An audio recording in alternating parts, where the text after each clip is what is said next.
In Module 6, the readings and video dove a lot deeper into the ethics of technology and kind of some more reasoning of why it's becoming such an important topic and something that needs to be addressed immediately.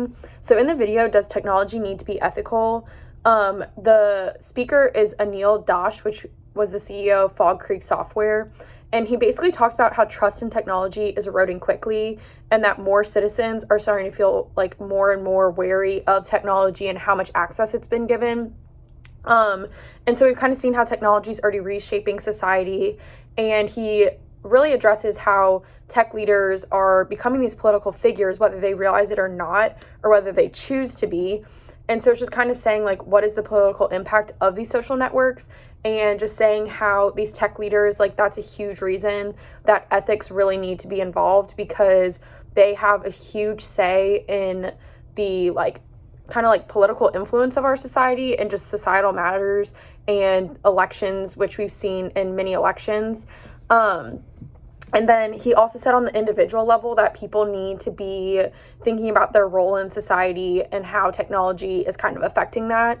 And he says also that we're just now starting to see the first efforts to put kind of a set of frameworks or checklists around technology so that we can evaluate them.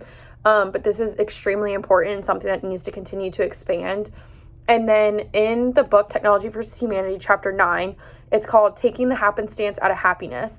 And so the author just really talks about just kind of that state of happiness and like how much we're letting technology kind of like influence that and be a part of it.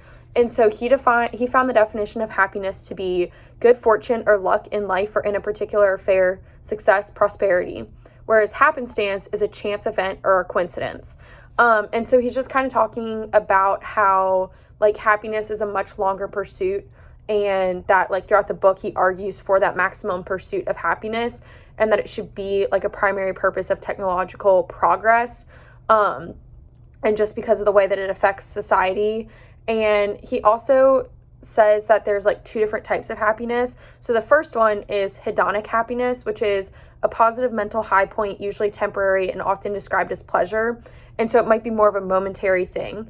And that's something that is very much influenced by social networks. So it's like when you get a like on a post or you get a notification from somebody.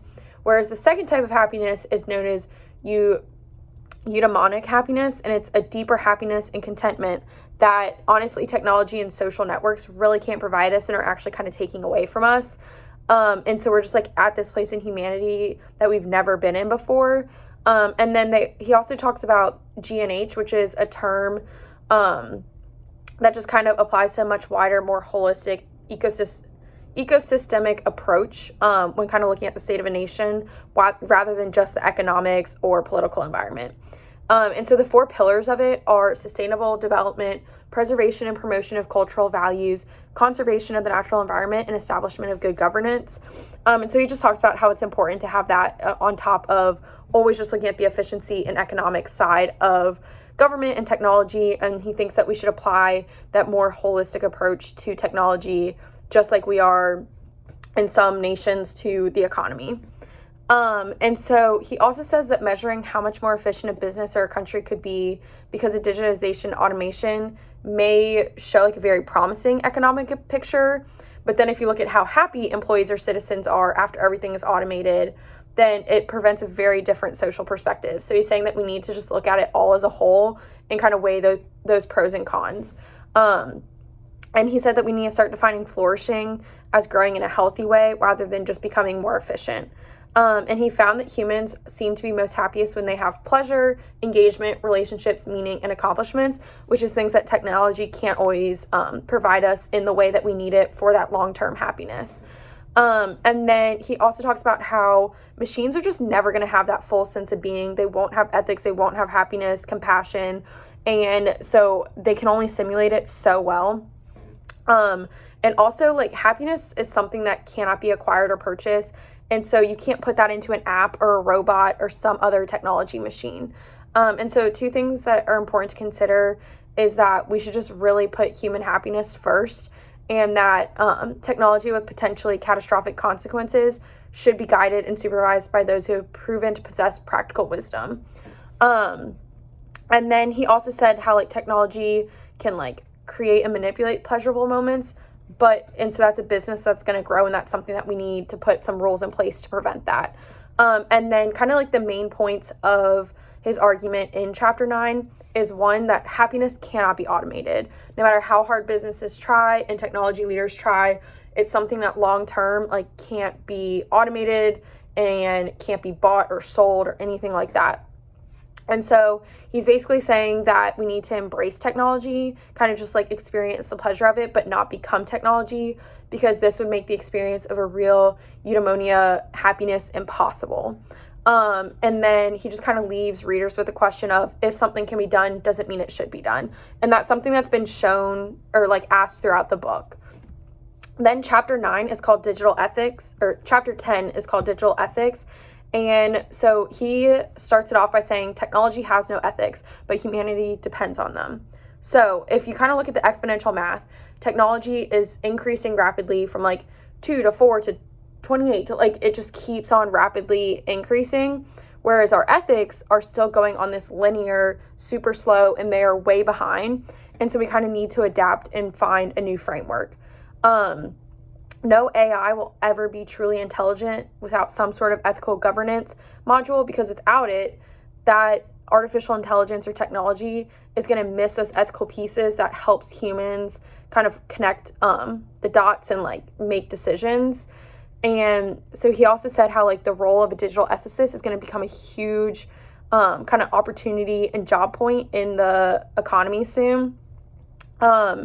And so he proposes that we create a global digital ethics council to define what the ground rules and most basic and universal values of a fully digitalized society should be, and that we should spend as much time and resources on digital ethics as we do on advancing these exponential technologies. And then he also says that we need to be really careful in making decisions based purely on efficiency, because we're going to cost human jobs, remove human authority, and cause humans to automate, assignate, and abdicate, which is just leading humanity down a horrible path. So kind of the main points of chapter 10 is that he just kind of wanted to address two main concerns, which was first to try and define what a globally agreeable set of ethics could be for an exponentially digital age, and then second to try and define what we would need to do to ensure that human well-beings and ethical concerns actually remain on top of the agenda globally and aren't taken over by machine thinking. And he says that 5 new human rights for the digital age are the right to remain natural, or in other words, biological, the right to be inefficient if and where it defines our basic humanness, the right to disconnect, the right to be anonymous, and the right to employ or involve people instead of machines. We need to embrace our inefficiencies rather than ignore them and try to make everything better and faster through technology. So I personally have noticed how tech leaders have become more like political leaders and how they have such a large influential role in elections and societal matters. And I think it's something that really needs to be addressed and kind of separated. We need to really separate that business from political leaders. And then I've also become a lot more skeptical of technology and how much access we're giving it. I kind of was before this class, but especially as we've learned more in this class and how much access and control and manipulation that these companies are like having. And then I also definitely felt the effects of situational happiness rather than that long-term kind of joy and true happiness, especially caused by social media with, like I had mentioned before, those likes and those comments and notifications, and definitely kind of lacking that long-term happiness in some parts. And then kind of just like a course connection. So again, all of these talk about the extreme importance of ethics and how far technology should be able to go. It's something that's kind of been introduced in other modules, but really kind of dove deeper during these readings in this video. And then also both the video, which was Does Technology Need to Be Ethical? And then chapter 10 of the book dive really deep into the ethics of technology and really make strong arguments and kind of almost like directions of where we need to head, and just kind of talk about how urgent these things need to be done as technology becomes increasingly and exponentially advanced. So yeah, so this module was really interesting and definitely opened my eyes to a lot of ethical issues that we have with technology.